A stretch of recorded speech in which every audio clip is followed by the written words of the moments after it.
Hai sahabat TCID, kalian sedang mendengarkan podcast Suara Akademia. Ngobrol seru isu terkini bareng akademisi.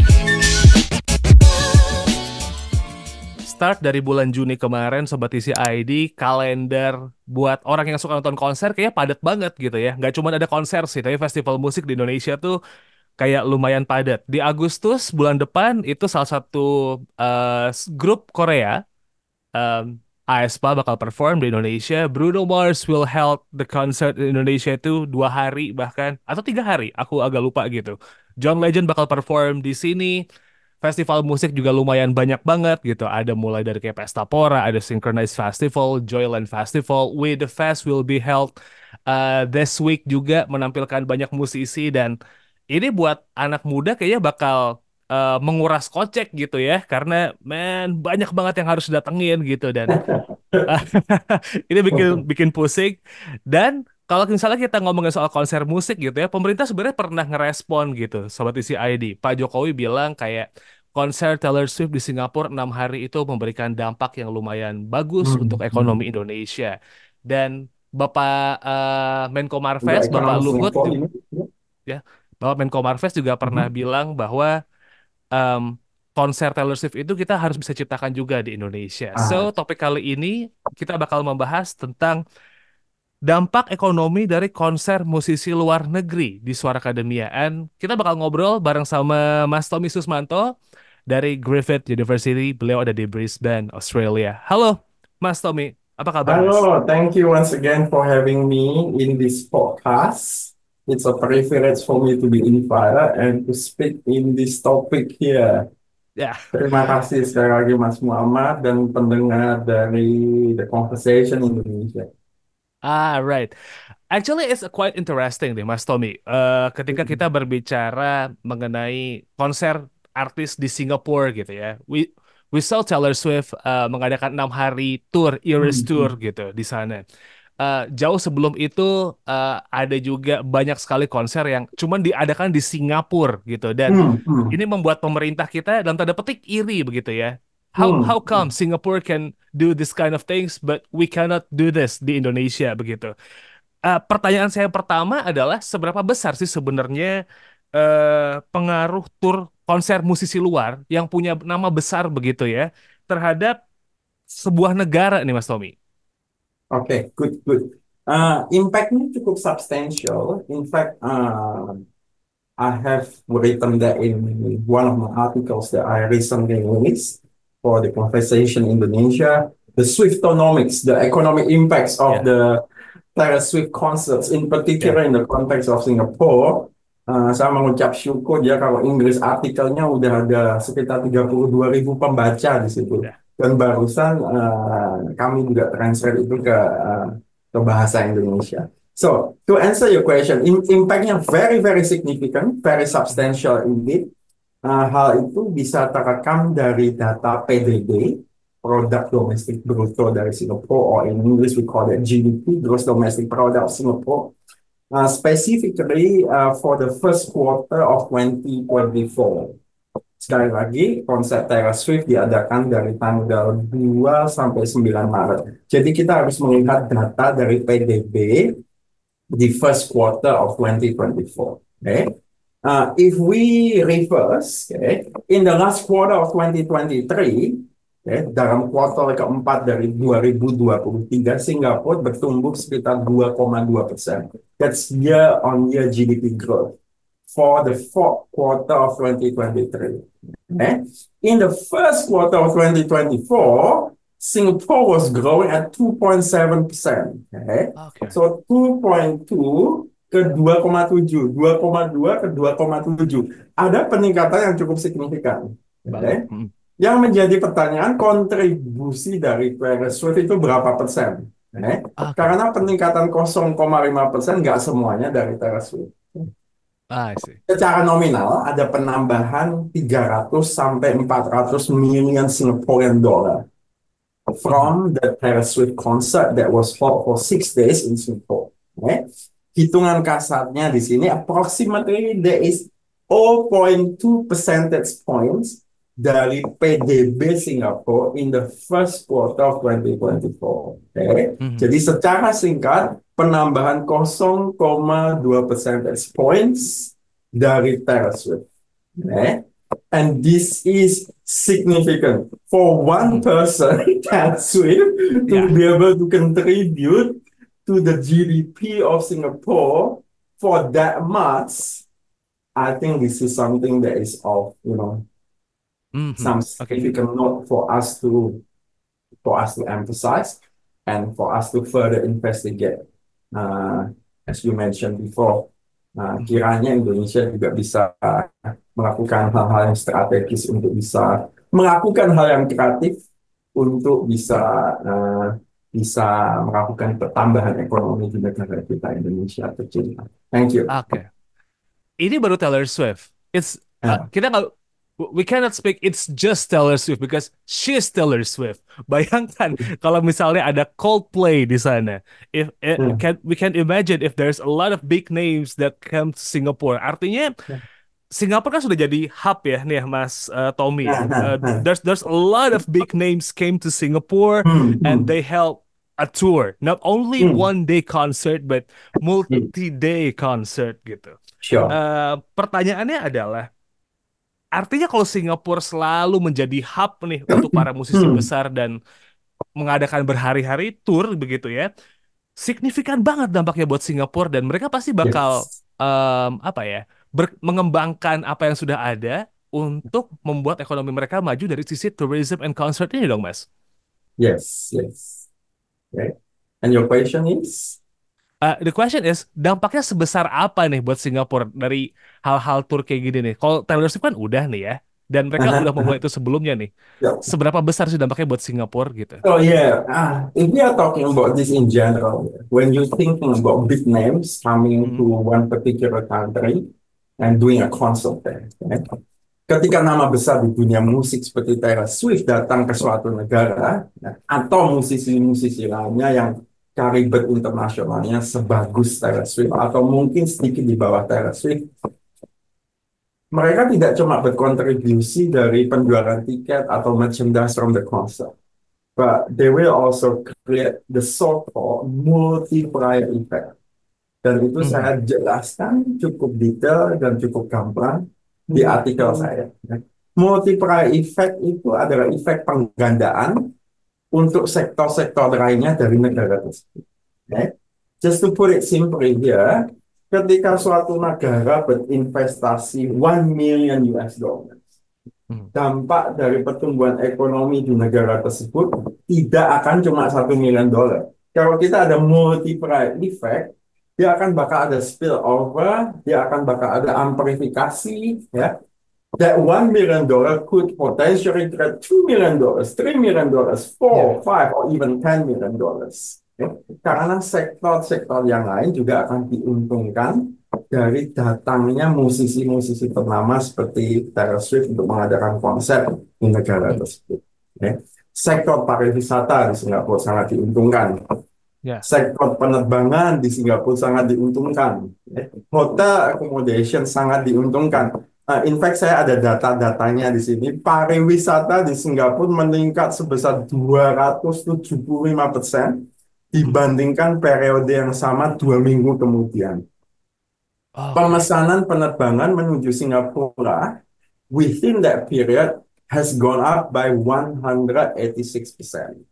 Mhm. Hotel accommodation meningkat 462% selama pekan konser tersebut berlangsung. For I see. me, untuk negara manapun yang terkena imbas dari pandemi COVID, hal ini sangatlah positif untuk membawa perekonomian negara manapun untuk bisa bounce back secara lebih cepat dengan mengadakan konser-konser yang sangat strategis yang involve big names like Taylor Swift. I hope that Ah. answers your questions. So intinya di sini Singapura sangat mengerti benar bahwa ada yang namanya multiplier effect itu. Dan dia Mhm. betul-betul capitalize on that multiplier effect to help the economy to grow quite significantly, as we saw in the experience of Singapore during the first quarter of 2020. I see. Uh, Sebenarnya buat dampak ekonominya bisa dibaca di artikelnya Mas Tommy Ya, Susmanto di The Conversation Indonesia ya, Swiftonomics. Itu tuh kayak it's very mind blowing for me kalau melihat seorang Taylor Swift 6 hari di Singapura dan bisa memajukan memberikan dampak ekonomi kepada sebuah negara itu tuh ugal-ugalan dalam tanda petik Sobat Isi ID. Nah, that's a good word. Yeah. pertanyaannya adalah ketika Indonesia mulai melihat nih Mas Tommy bahwa potensi Hmm, ini sangat lumayan besar dan hmm, Indonesia punya penduduk hmm, yang sangat banyak dan dalam tanda petik marketnya seksi nih dan hmm, hmm. ya we can see there's a lot of concert upcoming ya mulai Yep. dari di November ada Dua Lipa come to Hmm, Indonesia hmm, gitu. Bruno Mars sebentar lagi bakal hmm, perform. hmm. John Legend sebentar lagi bakal perform. Yep. Banyak banget yang datang ke Indonesia dan mostly memang cuma 1 hari gitu. 1 hari Yep. mentok. Yep. Coldplay Yep. 1 hari juga. Yep. Bruno Yep. Mars ini agak-agak beda karena 3 hari gitu di Jakarta. Hmm. Pertanyaan saya nih Mas Tommy, apa ya yang perlu kita pelajari dari penyelenggaraan negara lain? Nggak usah jauh-jauh gitu. Singapura aja yang sering banget Hmm. berhasil dan Hmm. bahkan sering menjadi satu-satunya titik di Southeast Asia for big Yep. names untuk melakukan konser supaya Yep. akhirnya negara dia bisa dapat manfaat ekonomi yang lebih besar nih Mas Tommy. Apa Oke. yang perlu kita pelajari nih? Oke. Satu hal yang saya mau emphasize di sini ya. One point that I would like to strongly emphasize here. In fact, this is one point that I also strongly emphasize in my article is the fact that Singapore dia bisa mendapatkan exclusive right untuk Taylor Swift jadi untuk Singapore jadi satu-satunya negara yang disinggahi oleh Singapura di kawasan Asia Tenggara. Ini sangat Ya, penting. Ini sangat penting. Ya, jadi Singapura itu tidak cuma memanfaatkan fan-fan Taylor Swift yang dari Singapura juga, ya, ya, dari Singapura saja, tapi dia juga inviting all these fans of Taylor Swift from the surrounding countries. So if you ya, can imagine all the Indonesian, the Filipinos, people from Thailand, Malaysia, they all come into Singapore. They are all bringing fresh money to Singapore, right?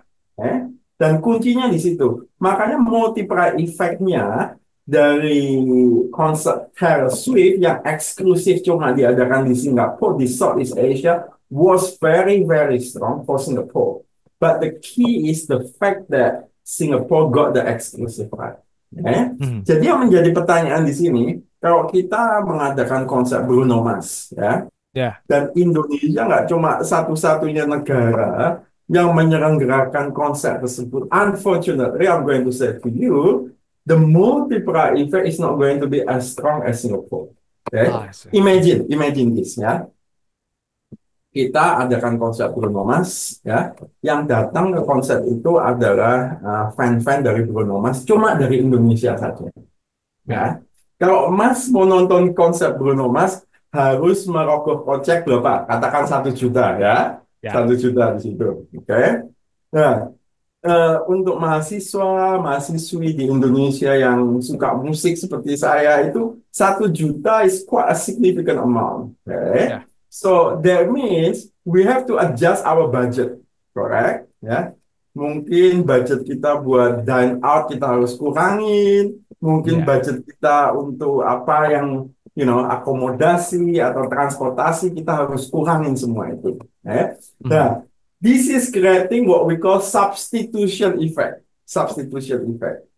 Jadi substitution effect ini akan cancel the multiplier effect. Jadi ngerti ya maksud oke. saya ya. Iya, iya, iya, Jadi kebayang, kalau kebayang. penyelenggaraannya itu cuma di Indonesia dan yang datang cuma orang Indonesia, ada multiplier effect, tapi ada juga substitution effect. Ya. Ya, Kalau substitution effect-nya ini cukup signifikan, jadi multiplier effect kita nggak akan signifikan gitu loh. ya, Ya. ya, Jadi kunci dari kesuksesan Singapore is the fact that they had an exclusive concert for Southeast Asia that was held only in Singapore. Okay? So I mhm, hope that answers the questions. Okay? So for me, the multiplier effect dari Bruno Mars concert di Indonesia, my forecast is not going to be as strong as the multiplier effect dari konsep Taylor Swift di Singapore for 3 reasons. ya, Yang pertama, saya rasa nama besar Taylor Swift yang mempunyai fanbase yang lebih besar dari Bruno Mars harus menjadi catatan yang pertama. Oke. Nah, oke. Yang kedua, konser di Jakarta, as you mentioned, cuma diselenggarakan 2 hari, ya. Sedangkan di Singapura 6 hari, ya. Dan yang ketiga, seperti yang saya sudah mention, unfortunately, we haven't got the exclusive right to hold the Bruno Mars concert only in Indonesia for the Southeast Asian region. In fact, I managed to do a bit of research here. The konsep di Asia Tenggara juga akan diadakan di Singapura, sorry, juga akan diadakan di Indonesia dan juga di Malaysia. So based on these 3 points, uh, I'm sorry to say that the multiplier effect will not be as strong as the case that we had in Singapore. So, actually, if we want to copy Singapore, Yeah. ini bukan cuma sekadar oh ada artis nama besar kita datangkan di Indonesia, but we have to Yeah. more further strategy bagaimana caranya Correct. Indonesia tuh bisa punya hak eksklusif kayak Singapore. Ini Very contoh good. semisal kayak Formula One gitu, Mas Tommy. Yes. Formula Yeah. One it's only in Singapore, but padahal Indonesia have a good Hmm. circuit too. Kurang lebih kayak gitu ya Mas Hmm. Tommy ya. Singapura itu dia berani ambil resiko, ya. Dia Oke. berani bayar Taylor Swift untuk exclusively got that rights. Ya. Couple of the resources that I found out here, they said that Singapore was happy to pay as much as 11 million USD atau Oke. sekitar 24 juta dolar Singapura to Taylor Swift untuk memastikan Taylor Swift will just be coming to Singapore Mhm. within the Southeast Asian regions. Okay? But of course, Singapore said, oh, the figure is not as big as that. And they mentioned that they only paid Taylor Swift 2 million USD, which I think is a bit too low for Taylor Swift to be paid 2 million USD untuk Taylor Swift kasih exclusive right only to Singapore. So for Mhm. me, I think 18 million USD makes more sense Ya. untuk Taylor Swift giving the exclusive right 6 hari berturut-turut loh only Ya. in Singapore. But whatever it is, whether it's $2 million or $18 million, kita lihat hasilnya, ya. The multiplier effect that is created in Singapore because of Taylor Swift exclusive concert in Singapore was 300 to 400 million USD. Mhm. Jadi saya bilang pemerintah Indonesia harus berani ambil resiko untuk dapatkan eksklusif right itu. Khususnya dari nama-nama yang sangat besar atau nama-nama yang you know within the top 5 of the entertainment or music industry of the world. Oke. Baik, mendapatkan hak eksklusif yang memang membutuhkan Ya. strategi yang lebih kompleks gitu dan juga lebih terukur begitu itu jadi hal yang lumayan penting. Tapi kalau kita berbicara mengenai penyelenggaraan konser di Indonesia nih, Mas Tommy, banyak yang bilang perizinannya ribet lah, itu harus dibenahi. Venue yang lebih baik perlu dibenahi. Dari kacamata Mas Tommy sendiri nih, melihat penyelenggaraan di Indonesia dan impian negara untuk bisa menjadikan konser ini menjadi salah satu pendapatan yang akhirnya ntar masuk. Apalagi yang harus dibenahi nih, Mas Tommy, di Well, Indonesia all in nih? all, to be fair, based on what I have observed over the past 4 or 5 years, dengan kita punya ekonomi kreatif dan sepak terjang dari pemerintah Indonesia, I think we have done many good work and we are moving in the right directions. Khususnya pemerintah kita ya cukup agresif juga untuk mengadakan event-event besar ya. Ya, Seperti G20 ya, tahun lalu betul. diadakan di Bali. Wah, itu luar biasa sekali. Dan barusan ini juga ada, kalau nggak salah namanya World Water Forum ya, yang diadakan Yes. di Bali juga itu ya. Itu inisiatif yang bagus ya dari pemerintah. Just to, to showcase that we Indonesia, we can, Ya, we can hold big events. We can organize such big events and everything's going to be smooth running and so on and so forth. So just keep on doing that. And of course, when we are talking about music, event-event seperti Java Jazz is it Java Jazz or Jack Jazz ya? Java Jazz, ya betul. Java Jazz ya. Kita masih adakan tiap tahunnya, betul ya? Itu ya? Masih ada, betul, betul. Masih ya. event-event seperti itu harus kita terusin dan kita bina dan kita in fact we have to become more aggressive to invite bigger names to come to Indonesia. So just keep on doing that. That's one, okay? And of course, faktor stabilitas politik, ekonomi, dan keamanan juga sangatlah penting untuk mendukung kredibilitas dari Indonesia untuk menjadi tempat singgah secara eksklusif dari nama-nama besar dari dunia musik. And I think if I can add one more point, faktor teknologi dalam penyelenggaraan suatu konser itu juga cukup penting. Dalam hal ini kita bisa Ya, belajar dari Korea, ya. In fact, talking about Korea, I'm sure that you would have seen one of my article about K-pop-nomics. ya, Korea dengan K-pop music industry-nya, dia pakai teknologi yang luar biasa. Teknologi hologram, teknologi digital lainnya untuk membuat satu konsep menjadi lebih canggih, lebih dahsyat, lebih immerse, lebih marak. I think we have to upscale our technology as well in being able to host such a big concept for all these big news. But all in all, I think Indonesia is moving in the right direction. Okay? But I think we have to be more aggressive like Singapore in trying to score the deal there. Okay?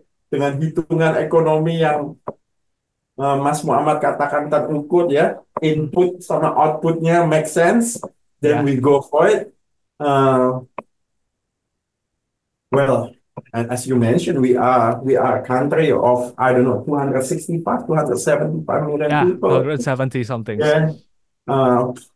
The world has seen that Indonesia is a country that should be noted as far as our economic growth is concerned. And our past experience has also shown that we can hold big events and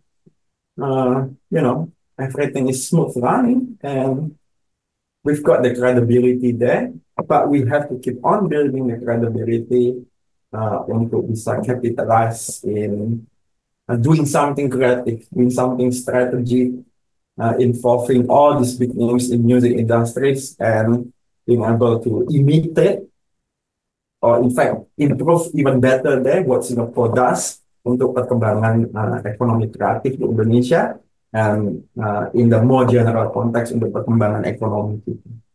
Okay. So actually Indonesia right now moving into the right directions. We Yes. have a lot of good multiple steps before dan banyak hal-hal yang memang harus dibenahi. There's always room for improvement, tapi Indeed, sepertinya yeah. Indonesia juga We are harus moving in the right direction. yeah, we are Yeah. moving in the right directions. Jadi it's not an impossible thing to copy Singapore's strategy, No, right, no. Mas Tommy? In fact, if you are talking about the human resources, we got some of the finest musicians in the world. Okay? If we are talking about all these, supporting acts, all the dancers, I think we can be as big as China, Ah. in holding things in a massive scale. I mean, reflecting back, kita punya apa dia?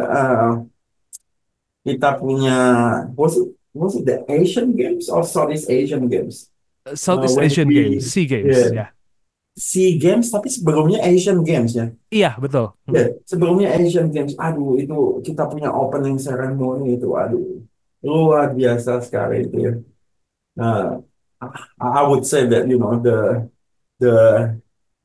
the show that we put on during the opening games or the opening ceremony of the Asian Games was equivalent to what China has to offer Yeah. in terms of the Olympic Games there. Yeah.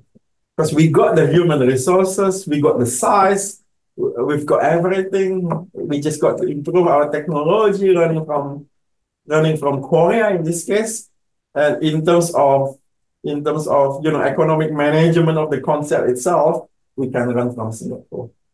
Yeah. So the potential is there. The potential is definitely there. The potential is there. The possibility is there. We got the resources. Just keep doing the great things to get the bigger impact rather than Singapore. Seperti itu, Mas Tommy, ya. Yes. Very Okay. good. Very good. Yeah. Ada lagi yang disampaikan Mas Tommy mengenai konser, lalu juga dampak ekonomi. Karena juga saya kalau melihat social media account dan juga mungkin nge-search namanya Mas Tommy di YouTube atau di Google. Mas Tommy juga suka main musik nih gitu. Is there something that you want to say about this topics, Mas Tommy? Silakan. No, I think I've pretty much covered everything, and you have given me all the opportunities for me to be able to elaborate all of my points there. So it's good. Yeah. Oke. Ya. Seru So banget nih thank Sobat you Isi once ID. again for having me. Yeah. Ya, you're welcome, Mas Tommy. Saya juga seneng nih buat ngobrol hal-hal yang mungkin buat beberapa orang konser, oh iya cuma nguntungin daerah sekitar, tapi ternyata bisa satu negara bahkan sebesar itu impact-nya gitu. Mungkin contohnya Taylor Iya. Swift, tapi ya bisa jadi ada nama-nama besar yang lain gitu. In case misalnya kita bisa dapat exclusive rights buat bring Metallica goes to Indonesia and all of the metalhead goes to Indonesia, it will be good, but we'll see kira-kira ke depannya seperti apa. Mas Tommy Susmanto from Griffith University, Australia, thank you so much for your time. Terima kasih sudah menyempatkan waktu untuk ngobrol, Mas Tommy. Thank you once again for having me. All the very best to all the staff in Conversation Indonesia. Maju Ya, terus. I think you guys have done so much good work for educating as well as bringing all these exciting topics to be ya. discussed, and giving the insight from us as academians into the discussion as well. So thank you once again for having me, and I look forward to see you guys again in the near future. Oke. It's a wrap for this episode, Sobat Isi ID. Jangan lupa buat nge-follow Suara Akademia di Spotify. Kita juga sudah ada di YouTube Music. If you want to listen to a podcast di YouTube Music, kita juga sudah ada. Dan juga bisa dicek di Apple Podcast. You can listen to it. Cek artikel rangkumannya di theconversation.com/id. Dan juga jangan lupa follow social media kami di @conversation. @conversationIDN. Sorry, slip of tongue. Ya, ada di X, Twitter, ada di Instagram, dan juga ada di TikTok. You can check di semuanya, right? Kita ketemu lagi minggu depan. Saya Muhammad Syarif, podcast produser dari TCID. Wassalamualaikum.